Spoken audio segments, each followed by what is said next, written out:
Quatrième point dans la survie, 3 semaines sans manger. La nourriture, on a vu, c'est ce qui nous apporte le carburant pour être en activité, pour être en mouvement et que ce corps fonctionne le mieux possible. Ici, vous avez que des labels bio, car en effet, la nourriture industrielle n'est pas suffisamment nourrissante en termes de vitamines, de nutriments vivants. Donc, premier conseil, c'est de manger bio, de manger local et de manger frais. Des choses finalement très simples.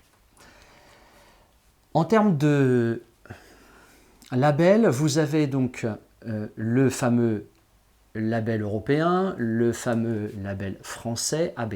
Il faut savoir que le label AB était excellent, avait une très grande notoriété dans toute l'Europe, un niveau d'exigence très élevé. Mais l'Europe passant par là, voulant unifier comment fonctionne le bio dans tous les pays, ils ont créé le label de la petite feuille, bio européen. Et le label AB a dû revoir ses exigences à la baisse. Donc plus de médicaments autorisés, plus de vaccinations autorisées, des espaces restreints pour les animaux. Aujourd'hui, malheureusement, le label AB n'est plus ce qu'il était et a donné naissance au label Biocohérence. Beaucoup moins connu, mais beaucoup plus exigeant. Le label Nature et Progrès, qui prend en compte aussi la biodynamie, que vous allez retrouver surtout dans les vins. Le label Déméter, aussi, qui prend en compte la biodynamie, qui est excellent. Vous avez 2 nouveaux labels qui sont apparus ici, un label bio et équitable. Par contre, le bio de ces 2 labels est le bio AB et européen. Bien sûr, le bio qui vient d'autres pays que la France est peut-être moins bon, c'est ce qu'on entend souvent, mais de toute façon, comme le label AB aujourd'hui est de moins bonne qualité, disons que c'est le moins pire. Voilà, entre une bouffe industrielle et une bouffe AB ou européenne, bio, mieux vaut choisir celle-ci. Et si vous voulez aller vraiment au-delà, à ce moment-là, en effet, allez au marché, achetez vos légumes bio en AMAP ou directement chez le producteur. Vous savez le parcours entre la terre et votre assiette. Avec l'antenne, en géobiologie, vous allez vous apercevoir que le bio peut être aussi en vibration de 2, c'est-à-dire en vibration mort. Vous apportez finalement pas grand-chose au niveau nutriments énergétiques, mais vous apportez juste quelques nutriments pour le corps physique. La meilleure alimentation, c'est celle qui est vivante, avec une antenne de léchère, ou avec la main, ou avec le pendule. Vous allez détecter si votre alimentation est vivante, si elle est bonne pour votre corps, mais aussi si elle nourrit votre corps énergétique. À la formation, nous allons faire des tests sur différents produits et voir justement où vous en êtes dans vos sentis, que ce soit avec la main, le pendule ou l'antenne de léchère. On va revenir sur la ionisation des aliments. La ionisation des aliments, je vous le disais, c'est le rayonnement gamma, en effet, mais c'est aussi le cobalt 60. Depuis à peu près une vingtaine d'années, ça existe en France, c'est les années 2002. Nous avons des centres de ionisation qui vont... alors, on a peu d'informations sur la quantité, mais j'ai une source de 2021 du gouvernement sur le site officiel qui nous donne en termes de volume Alors ce serait les cuisses de grenouille qui seraient le plus ionisées. Et il y aurait ensuite les herbes aromatiques, tout type d'herbes aromatiques, hein, que ce soit aussi les oignons, que ce soit l'ail, et la viande de volaille. Ces 3 produits en France, s'ils ne sont pas bio, ils sont quasiment sûrs et certains ionisés. Et j'ai envie de vous lire une petite phrase du CNRS, source sur économie.gouv.fr. Bien que l'irradiation soit suffisante pour tuer les organismes supérieurs, elle n'active pas les toxines, les mycotoxines libérées par les bactéries et les champignons. En revanche, elles peuvent détruire les vitamines et entraîner la formation de substances néoformées ou de radicaux libres. Et bien sûr, les radicaux libres sont préjudiciables, hein, c'est le début du cancer. Elle peut aussi endommager leurs propriétés organoleptiques. Ça ne serait peut-être pas une si bonne affaire que de ioniser nos aliments. Et surtout qu'aujourd'hui, on est en France des gros consommateurs de volaille. Essayez, autant que faire se peut, de manger de la volaille qui est issue d'un fermier. Aucune réglementation oblige à indiquer si le produit a été ionisé. Le petit label que vous voyez là, eh bien, vous ne le verrez quasiment nulle part. Mais alors, si nos aliments sont en partie radioactifs, hein, parce que le rayonnement gamma ou le cobalt 60, c'est ça, hein, c'est qu'on balance un faisceau nucléaire, hein, sur nos aliments. Eh bien, on peut quand même se prémunir de façon naturelle de la radioactivité.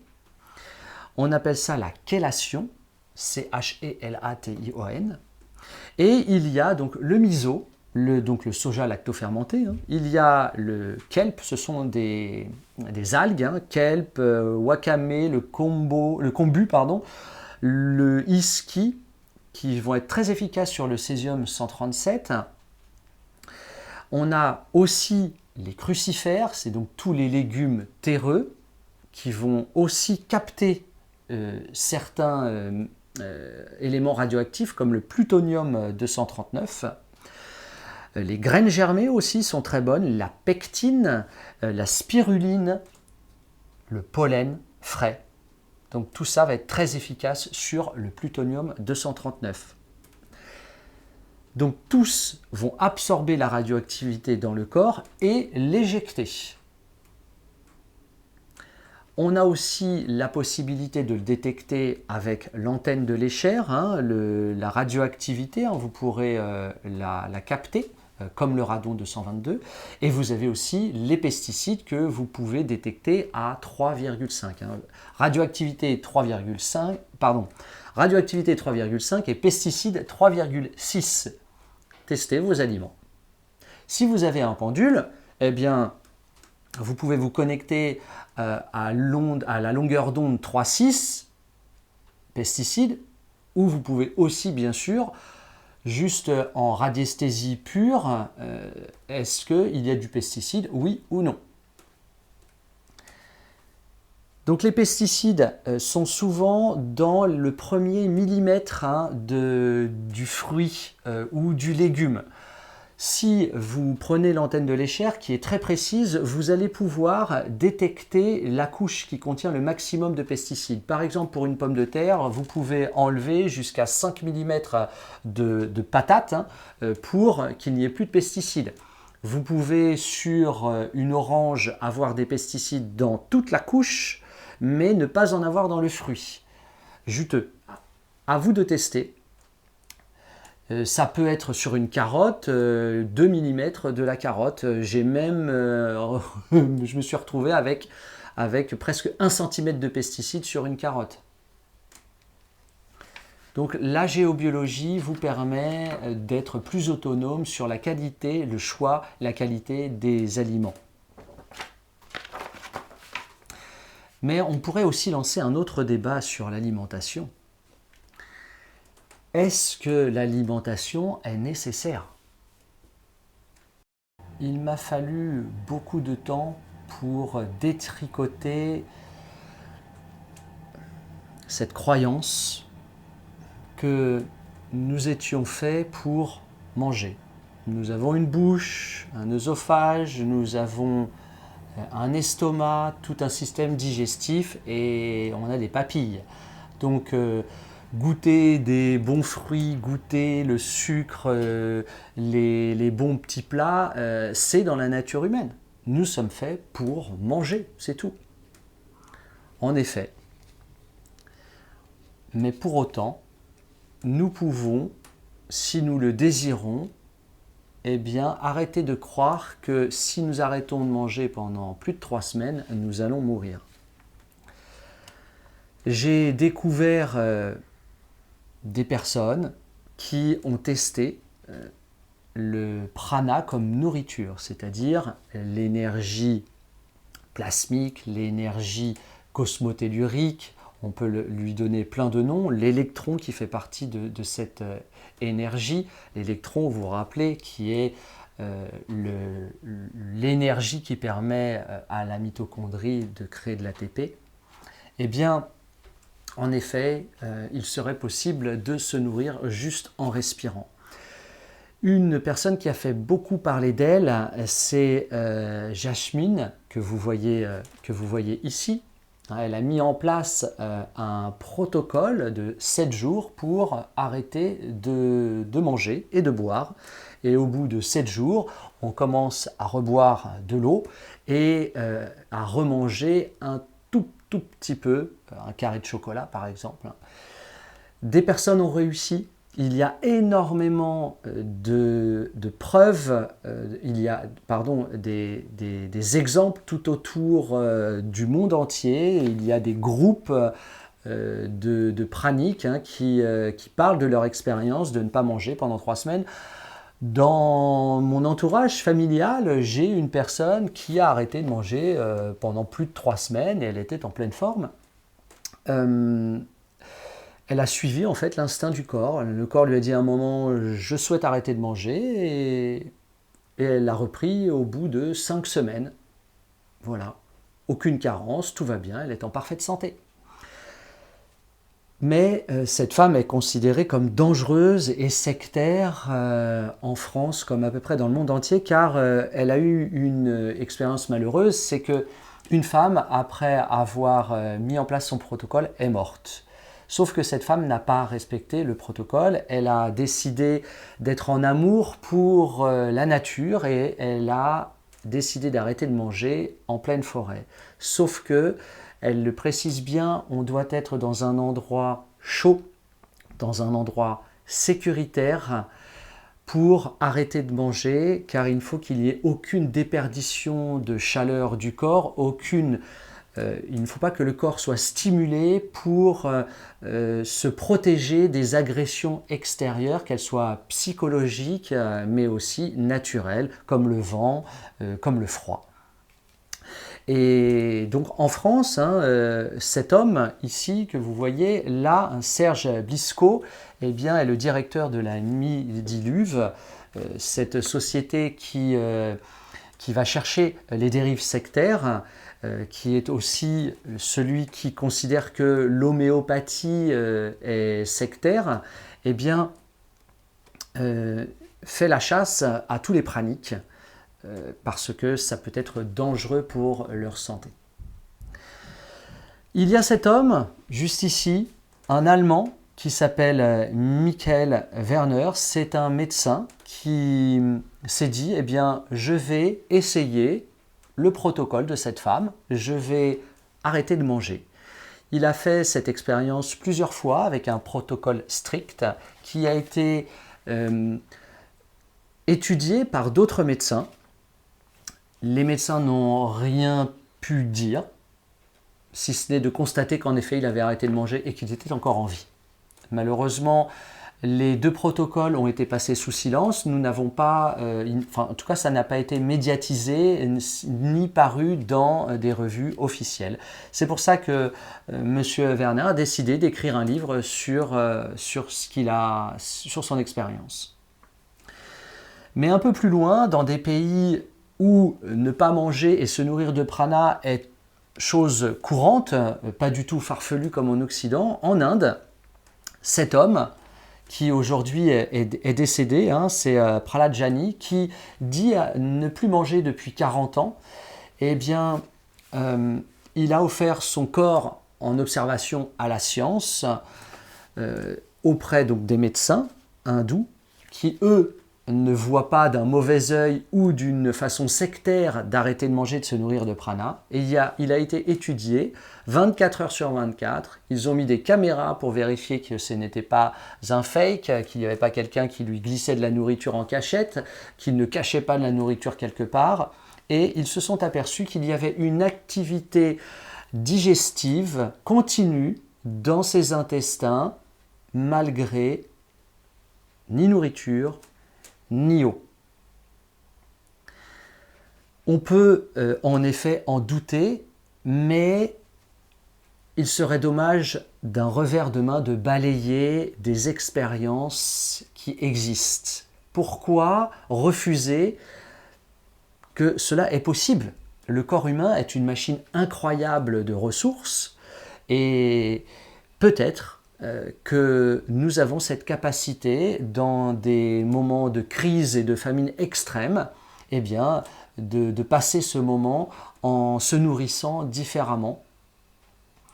À vous de voir si vous avez envie de supprimer le chocolat et toutes les bonnes choses de la vie pour passer au pranique. Ça peut être en tout cas une expérience, c'est sûr, inoubliable et assez fantastique. Pour conclure ce volet sur la santé, eh bien, je vais vous proposer quelques petites pistes de réflexion. Comme certaines maladies seraient dues, on appelle ça les maladies iatrogènes, elles représenteraient 30% de l'ensemble des types de maladies, et elles seraient dues aux molécules des laboratoires. Les molécules sont créées in vitro et perdraient leur information quantique ou subtile. Renseignez-vous, prenez ça en compte. Quand on voit ce graphique, on se dit que prendre soin de notre santé, c'est le leitmotiv des laboratoires, mais dans quel sens? Et Stephen Levin nous écrit « Guérir, c'est toucher avec de l'amour ce qui a été précédemment touché avec de la peur. » On peut se retrouver en présentiel en allant cliquer sur le bulletin d'inscription. Vous pouvez vous inscrire facilement. J'espère vous voir bientôt pour des exercices pratico-pratiques. J'espère que cette vidéo vous a plu. Mais dans les vidéos, je ne peux pas tout vous dire, comme par exemple tout ce qui est en lien avec le nettoyage, l'harmonisation des lieux, des objets, des pierres. Eh bien, en allant à la formation avec le lien ci-dessous, vous vous inscrivez en quelques clics et vous pourrez découvrir que finalement, la sauge amérindienne, la fameuse blanche, ça ne sert à rien. On va redécouvrir les plantes européennes qui sont beaucoup plus efficaces, qui sont d'ailleurs faites pour l'Europe, pour le territoire européen. Vous allez découvrir le son comme puissante façon d'harmoniser les lieux, mais je ne vous en dis pas plus. Inscrivez-vous et rejoignez-moi à la formation. À bientôt!